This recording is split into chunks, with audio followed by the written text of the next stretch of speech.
How do you know if your tshuva is proper and sufficient? It's a good question. HaKadosh Baruch Hu says to us in Sefer Dvarim that the mitzvah of tshuva,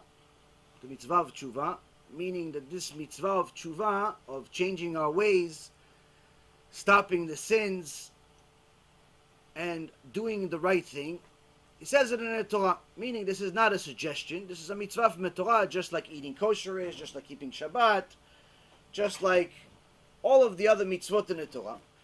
And HaKadosh Baruch Hu says to us that you have to do tshuva. Now, the Gemara says, when should I do tshuva? They ask Rabbi Eliezer HaGadol, when should I do tshuva? Rabbi Eliezer HaGadol says, do tshuva before you die. Do tshuva before you die. So the Talmidim of Rabbi Eliezer said, okay, but how are we going to know when we're going to die? He says, exactly. Since you don't know when you're going to die, I have a cousin that died 2 weeks ago, a week ago. He was 51. No one thought he was going to die a year ago. No one thought he was going to die a day before he died, but he died. Shem Yachem. Shem have mercy on him. I also have another cousin that died a year and a half ago. He was 23. No one thought he was going to die, especially his parents that have $100 million. They didn't think he was going to die. No one thought he was going to die, but he died. Meaning that no one is guaranteed tomorrow, and no one is guaranteed to live for 120 years like we would like. Anybody here ever hear of a guy named Warren Buffett? You guys heard of Warren Buffett? You know, Warren Buffett is like 1,000 years old, but he says he's 90. Warren Buffett still goes to work every day, still trying to make billions and billions of dollars more, and the investments that he makes usually are 10 years, 20-year investments, meaning if he makes an investment tomorrow, when the market opens, he's not making an investment tomorrow to sell it next week. He's making an investment tomorrow to sell it maybe 20 years from now. He's assuming, even though he's 90, he's going to live in 20 years. He's assuming. Who knows he's going to live next week? So Torah tells us you're not guaranteed tomorrow, you're not guaranteed 20 years from now, you're guaranteed right this second. Next second after, you're not guaranteed. Meaning, if you're alive this second, you're obligated to do tshuva this second. If a person takes that into account, in every moment of their life, they're contemplating in one way or another, how can I do better? How can I do whatever it is that I'm doing? How can I do it better? So let's say, for example, eating. Eating seems like a simple thing to do. But sometimes you eat and you forget to say thank you to Hashem. Forget, you ate, you didn't forget to eat. Eating, nobody ever forgets. But to say thank you to Hashem, we forgot. We forgot to say thank you before we ate, so we didn't say the blessing.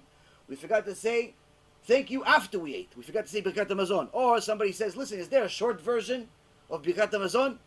3 hours to eat, they have. 3 minutes to say Birkat HaMazon, they don't have. Why? We're not so good at the blessing part. So, if a person thinks, how could I get better at eating? One way is to start saying thank you every single time you eat, before you take a bite and after you finish eating. Second way is to make sure that when you say thank you to Hashem, whether it's before you eat or after you finish, you're thanking Hashem and not saying things because you've repeated it so many times in your head that you know by heart. So while you're doing it, you're playing with your phone. Meaning, talk to Hashem and not your phone. Have some kavanah. Have some intention when you're praying. Next thing is also if somebody is still not eating kosher. He's eating still nevelot v'trefot. He's eating non-kosher meat. He goes to McDonald's. He goes to non-kosher restaurants. She goes to non-kosher restaurants. You should know that the Baal Tanya, the Chassid that started Chabad, Baal Tanya, writes in chapter 45 of the Tanya that a person that eats non-kosher food, if they do not do tshuva and they die before they do tshuva, then their Gehenom is going to be the cold Gehenom. Not for all of their sins, just for that sin alone. There's two types of Gehenom. There's the cold one, and there's the hot one, if you will. He says for eating non-kosher food, it's the cold one. Meaning, when somebody thinks about such a thing, who wants to go to Gehenom? I want to go to Gan Eden. I want to go to heaven. I don't want to go to Gehenom. Who wants to go to such a place? So, you should listen to the Chassid Michabad. The Baal Tanya says, eat kosher food. So if you're going to do tshuva every single day, and you're going to contemplate, how can I do better at every single thing that I'm doing? I just prayed, next time can I do it better? Can I pray better next time? You just learned a nice hour, 2 hours, 3 hours. Can I do better learning? I learned today for 2 hours, but in reality it was 2 minutes. Sometimes somebody opens the book, they're with their friends, yalla guys, let's learn. The book is in front of them, but Hashem is not. Why? Hashem left. Because they're chit-chatting about baseball, about basketball. The Sefer Torah is in front of them, it's open, but they're not talking Torah. They're talking nonsense. So how can you make that better? Simple. Next time the book is open, only talk about the book. Talk about what it says in the Torah. Don't talk about what he did last night and what she did last night and where you're going for the weekend and what is your family vacation and what did you eat for lunch and what do you want for lunch. Who cares about that stuff? Torah is open in front of you. So even the learning that people do sometimes is a waste of time because they do not take tshuva into account. If you take tshuva into every single step of your life, you are for sure going to be a fantastic Baal tshuva. Something that HaKadosh Baruch Hu in Shamayim is dancing over. He's like, look at my son. Look at my daughter. How everything she does, she thinks about me. But not she thinks about me just to say thank you. She thinks about me of how could I do even better? How could I do even a better job for Hashem? How could I do even better job? If anybody could be so kind, take one chair and give it to the nice lady over there. That'd be so kind. Thank you. School and mitzvot. So, the point is, Rabotai, is that if you simply pay attention, just pay attention to your life, pay attention to what you're doing in life, you will find that every single thing that you do can be done better. Everything. Even working. You know how many people steal at work? You know how many people steal at work without even knowing that they're stealing? I'm not talking about the people that are mamash taking cash out of the that's obviously, you don't need to be a genie. You don't need a shoe to offer that. I'm talking about people who steal. Why? They go to work. The guy's paying them to work, right? Anybody here ever go to work but the guy says you don't have to work? Nobody, right? Anybody here is going to start a business, tell people, listen, I'm going to pay you not to work? No, right? So sometimes people go to work and they expect to get money. But what happens? They're supposed to work 9 to 5. They're supposed to work 9 to 5. But they figure, you know what? The boss is not paying attention. The manager just went on lunch. The colleague over here, he doesn't really care what I do. So what do? They start playing with their phone. Start going on Facebook. Oh wow, look what he ate for lunch. Maybe I'll have that too. Oh look what she did this weekend. Maybe I'm going to do that also. They start playing on Facebook for an hour and a half. Then after they finish, they get bored of Facebook, they go on Twitter.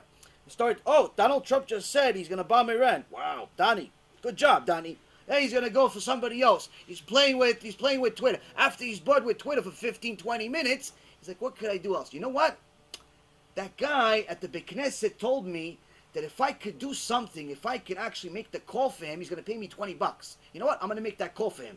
It's only 5-10 minutes. My boss is on lunch. So he makes the call for his friend to do such and such for his friend at the shul. Oh, and he calls his friend. Hey, listen, I did it for you. You're going to give me $20 today. Yeah. What'd you do? You just use your boss's time that he's paying you to go work for somebody else. That's 100% stealing. 100% stealing. You have to understand. If you work for somebody a certain lot of time, you work for them. Now sometimes certain companies don't necessarily care about every detail that you do. So for example, they're going to tell you, listen, as long as you do your job, I don't really care how you do it. As long as you do your job. So if you want to do your job while you're listening to headphones, listen to headphones. I don't really care.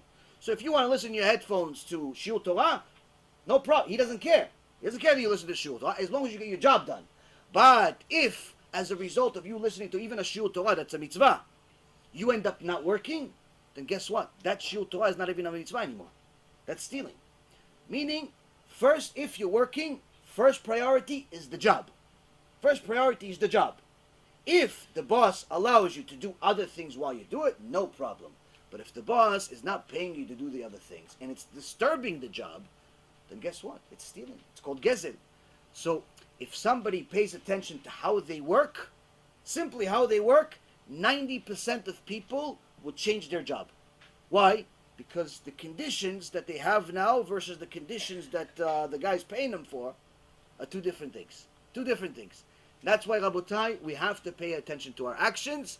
And if you pay attention to your actions, for sure you're going to be a fantastic human being, a fantastic neshama with eternity of Gan Eden, of heaven. And that's what we all want. B'Shem Hashem Na'aseh v'Natzliach, we're very excited to offer you the new Bezrat Hashem app 3.0. It's a newer, faster app full of Torah, lots of Kedusha by the shiurim that we do, myself, Rabbi Ephraim, Rav Chaim, where you'll have also newer features where you're able to use the app while you're using other applications on your phone. You'll be able to share the lectures directly from the app. You'll be able to donate online and support our Kiruv and our Torah work that we're doing. And the most exciting feature is that you'll be able to actually ask questions directly on the app and get answers from the rabbis directly from the app. This is something unprecedented, and Baruch Hashem will be able to offer it. Thank you again for all of your support. Check it out. Make sure you have the kosher Torah that will re-energize your neshama each and every single day. Kol tu b'chavatzlacha.